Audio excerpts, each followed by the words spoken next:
நம்மளுடைய ஜெபத்தில் ஒன்று ஆண்டவர் எஸ் சொல்லணும் அல்லது நோன்னு சொல்லணும். ஆனால் புதுசாக ஒன்று சொல்கிறாரு, வெயிட், காத்துருன்னு சொல்கிறார். அப்போ நம்ம என்ன செய்யணும்? In Christian life wait is the hardest thing to accept in our life. நீங்கள் எதுவும் செய்யாமல் கத்தருக்குன்னு நீங்கள் காத்திருந்தீங்கன்னா ஆண்டவர் உங்கள் மூலமாக எண்ணி முடியாத அதிசயங்களை நிச்சயமாக அவர் செய்வார். If you want strength then you have to wait, you must wait.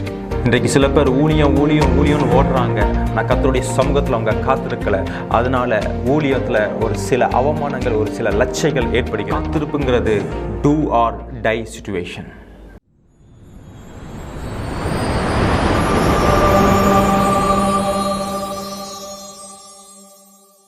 கிறிஸ்துவுக்குள் பிரியமானவர்களே, கர்த்தருடைய பரிசுத்த நாமத்துக்கு மகிமை உண்டாவதாக. இப்பொழுது ஒரு வார்த்தையை நம்ம பார்ப்போம். ஏசாயா 40:31. கர்த்தருக்கு காத்திருக்கிறவர்களோ புது பலன் அடைந்து கழுகுகளைப் போல செட்டைகளை அடித்து எழும்புவார்கள். அவர்கள் ஓடினாலும் இளைப்படையார்கள், நடந்தாலும் சோர்ந்து போகார்கள். பாருங்க, இன்னைக்கு கிறிஸ்துவ வட்டாரத்தில் காத்திருப்புங்கிறது ஒரு ரொம்ப கடினமான ஒரு காரியம், அப்படி தானே? அது விசுவாசிகளுக்கு மட்டும் கிடையாது, பெரிய பெரிய ஊழியக்காரங்களே இந்த அனுபவத்தில் கடந்து சென்றிருக்கிறாங்க. நம்ம ஜெபிச்சா ஆண்டவர் ஒன்று தரணும், இல்லாட்டி தர வேண்டாம், இல்லாட்டி உனக்கு தரமாட்டேன்னு சொல்லணும், ரெண்டுமே சொல்ல மாட்டேங்காங்க. ஆனால் காத்திருன்னு சொல்ல போதும் அது ரொம்ப ஒரு கடினமான ஒரு பாதை. ஆனால் அந்த காத்திருக்க போது நம்ம வாழ்க்கையில் என்ன நடக்குது? வசனம் சொல்லுகிறது, கர்த்தருக்கு இருக்கிறவர்களோ புது பலன் அடைந்து கழுகுகளைப் போல செட்டைகளை அடித்து எழும்புவார்கள். அவர்கள் ஓடினாலும் இளைப்படையார்கள், நடந்தாலும் சோர்ந்து போகார்கள். இதே வசனம் திருவிழியத்தில் எப்படி டிரான்ஸ்லேட் பண்ணியிருக்குன்னு பாருங்க. ஆண்டவர் மேல் நம்பிக்கை வைத்திருப்பவர்களோ புதிய ஆற்றல் பெறுவார்கள். அப்போ காத்திருக்கிறது நம்பிக்கையை அடையாளப்படுத்துகிறது. பிரியமானவர்களே, நான் ஆண்டவர் மேலே நம்பிக்கை வச்சிருக்கிறேன், ஆனால் நான் காத்துலாம் இருக்க மாட்டேன் அப்படின்னு சொன்னீங்கன்னா உண்மையான அர்த்தம் என்னவென்றால் நாம் ஆண்டவர் மேலே நம்பிக்கையே வைக்கல. We didn't trust God. இதே வசனம் NLTயில் எப்படி போட்டிருக்கு பாருங்க. But those who trust in the Lord will find new strength. Who trust in the Lord. NIVல பார்த்தீங்கன்னா, நியூ இன்டர்நேஷனல் வெர்ஷனில் பார்த்தீங்கன்னா, but those who hope in the Lord will renew their strength. பாருங்க, அப்போ காத்திருப்புக்கும் நம்பிக்கைக்கும் ஒரு ஈக்குவாலிட்டியை பரிசுத்த ஆவியானவர் இந்த வேதத்தில் காமிக்கிறார். ஆமாம் பிரியமானவர்களே, காத்திருப்பு என்பது நம்ம கர்த்தரிடத்துல வைக்கிற ஒரு நம்பிக்கை, நம் கர்த்தரிடத்துல வைக்கிற ஒரு விசுவாசம், அதுதான் காத்திருப்பு. இந்த காத்திருப்புன்றதுல கர்த்தருக்கு காத்திருக்கிறவர்களோ, இது எபிரேய பதத்தில் என்ன போட்டிருக்குன்னா கவா அப்படின்னா எக்ஸ்பெக்ட் த கிரேட் திங்ஸ்.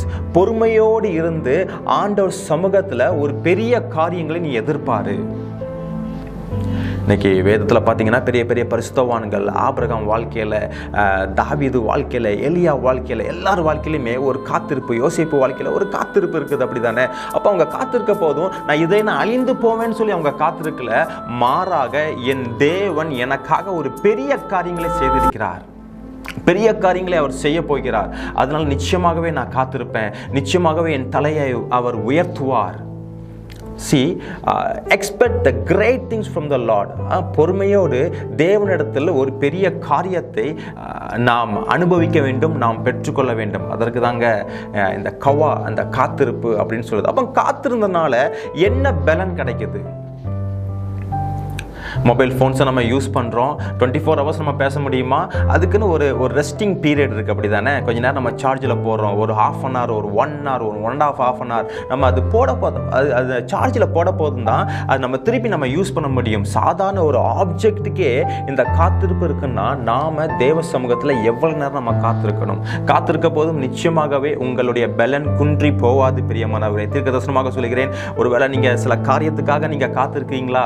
என்னுடைய கல்யாணத்துக்காக நான் காத்திருக்கிறேன் பிரதர், என்னுடைய குழந்தை இல்லையே பிரதர், அதற்காக நான் இத்தனை வருஷமாக நான் காத்திருக்கிறேன், எனக்கு சரியான வேலை கிடைக்கலையே, நான் காத்திருக்கிறேனே, இப்போ நான் என்ன பண்ணுன்னு தெரியல, என்னுடைய ஸ்கூலிங்ஸை நான் முடிச்சுட்டேன், அடுத்து நான் காலேஜ் போகும்போது என்ன காலேஜ் கிடைக்கல, நான் காத்துட்ருக்கேன் நீங்கள் சொல்றீங்களா? நிச்சயமாகவே ஆண்டவர் ஒரு பாத்தை கொடுப்பார், ஒரு சரியான ஆலோசனையை அவர் கொடுப்பார், அவர் ஒரு ஸ்ட்ரென்த்தை கொடுப்பார். பாருங்க, பலன் இல்லாமல் இந்த காலத்தில் நம்ம ஓட முடியாது. அப்போ ஆண்டவர் சொல்லிக்கிறார் பாருங்க, கர்த்தருக்கு காத்திருக்கிறோ புது பலன் அடைந்து. காத்திருந்தா எப்படி பலன் கிடைக்கும்? ஆனால் ஆண்டவராக இயேசு கிறிஸ்து சொல்லுகிறார், மகளே மகனே, நீ காத்திருக்க போதும் நிச்சயமாகவே உன் வாழ்க்கையில் ஒரு பலன் தான் கிடைக்கும். ஒருவேளை உன் சுற்றத்தார் சொல்லலாம், நீ காத்திருந்து துருப்பிடிச்சு போயிட்டியே, நீ ஏதாவது கத்திருக்குன்னு செஞ்சால் நல்லா இருக்குமே, நீ எதையுமே செய்ய மாட்டேங்க, நீ காத்துட்டு இருக்கிறியா? மற்றவங்களுக்கு தெரியாது. ஆண்டவர் தான் உன்னை காக்க வைக்கிறார். ஆண்டவர் தான் உன்னை கேரி ஆற்று நடையில் இருக்கிற வைக்கிறார். ஆண்டவர் தான் உன்னை சாரிபாத் வீட்டிலே 3 வருஷம் இருக்க வைக்கிறார் என்று மற்றவர்களுக்கு தெரியாது. ஆனால் உனக்கும் கத்தருக்கும் மட்டும்தான் தெரியும். பிரியமானவர்களே, ஒருவேளை இன்னைக்கு நீங்கள் ஊழியம் செஞ்சுட்டு இருக்கலாம். ஆனால் என்னுடைய ஊழியம் ஒரு பெரிய ஒரு ஃபேமஸான ஊழியமாக இல்லையே, நான் ஒரு ஆக்டிவாக இல்லையே, நான் பல வருடங்கள் காடுகள்லையும் மலைகளும் தான் நான் தனியாக தேவனோடு நான் சஞ்சரித்துட்டு இருக்கேன்னு நீங்கள் சொல்லலாம். ஆனால் காத்திருக்க போதும் தேவன் ஒரு புது பலன், இந்த பலன் இருக்குல்ல, இந்த பலனுக்கு கேலப் என்று பேர். பாருங்க, இந்த புது பலனை அவர் குடிக்கிறார். பலன் இல்லாமல் நம்ம ஓடவே முடியாது, அப்படி தானே? 40 வருஷம் நல்லா பாதாம் பிஸ்தாம் சாப்பிட்டுட்டு இருந்த அந்த மோசே அடுத்த 40 வருஷத்தில் வனாந்திர வாழ்க்கை. ஆனால் அந்த வனாந்திர வாழ்க்கையில் தான் அவனுக்கு கர்த்தர் ஒரு புதிய பலத்தை கொடுத்தார். பிரியமானவர்களே, ஏன்னா 3 முறை அந்த மலைக்கு மேலே ஏறிட்டு வர, மோரியா மலையில் 3 முறை ஏறிட்டு வந்திருக்காரு. மலையில் ஏறுறது சாதாரண விஷயமா? 80வது வயதில் அவர் மலைக்கு மேலே ஏறிட்டு வராரு, 3 முறை ஏறுறாரு. அவருக்கு ஒரு பலனை கர்த்தர் தான் கொடுத்திருக்கிறார். இங்கே ஒரு பறவையை குறித்து கர்த்தர் கோடிட்டு காமிக்கிறார். கழுகுகளைப் போல செட்டைகளை அடித்து எழும்புவார்கள். இந்த கழுகை குறித்து நீங்கள் அனிமல் பிளானட்லேயோ இல்லாட்டி மற்ற நீங்கள் செய்திகளை நீங்கள் பார்த்துருப்பீங்க. இந்த கழுகோடைய லைஃப் ஸ்பேன் பார்த்தீங்கன்னா 70 இயர்ஸ், 70 வருட வாழ்க்கை. ஆனால் அந்த 70 வருட வாழ்க்கை ஒரு சுமூகமான வாழ்க்கை கிடையாது. தன்னுடைய 40வது வயதில் ஒரு டூ ஆர் டை சிச்சுவேஷன் இந்த கழுகு ஃபேஸ் பண்ணும். பாருங்கள், அந்த 40வது வயதில் அதனுடைய ரெக்கைகள் இருக்குல்ல, அதோடைய ஃபெதர்ஸ் எல்லாமே பார்த்தீங்கன்னா கனமாக ஹார்டாக கழுகால பறக்க முடியுமா? முடியாதுல்ல. அதே போல் அதோடைய அந்த பீக் இருக்குது பார்த்தீங்களா, அதோடைய அழகு அதெல்லாமே மழுங்க ஆச்சுன்னா, அதால் பிளண்ட் ஆச்சுன்னா அதால் ப்ரே எடுக்க முடியுமா? ஒரு மீனை எதையோ அது கொத்தி சாப்பிட முடியுமா? முடியாது. அதே மாதிரி அதோடைய டேலண்ட்ஸ், அது கிளாஸ்ன்னு சொல்லுவாங்க தெரியுமா, நகங்கள், அது எல்லாமே பார்த்தீங்கன்னா பிளண்ட் ஆயிரும், மொட்டையாயிரும். அதால் எதுவுமே இறைய பிடிக்க முடியாது. இந்த மாதிரி ஒரு சூழ்நிலையில் அந்த கழுகு ஒன்று சாகணும் அல்லது காத்திருக்கணும். பிரியமானவர்களே, இந்த கழுகு என்ன செய்யணும் என்றால், அந்த உச்சி மலையில் போயிட்டு தன்னுடைய மொட்டை அழகினால அந்த இறக்கைகளை எல்லாத்தையும் அது பிச்சு போட்டு இந்த பாறையில் தன்னுடைய அழகையும் தன்னுடைய நகங்களையும் உரசி உடைத்து விடுமா.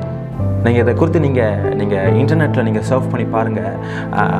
ஒரு அவலட்சணமான ஒரு அக்லியான ஒரு தோற்றத்தோடு அந்த கழுகு இருக்கும்.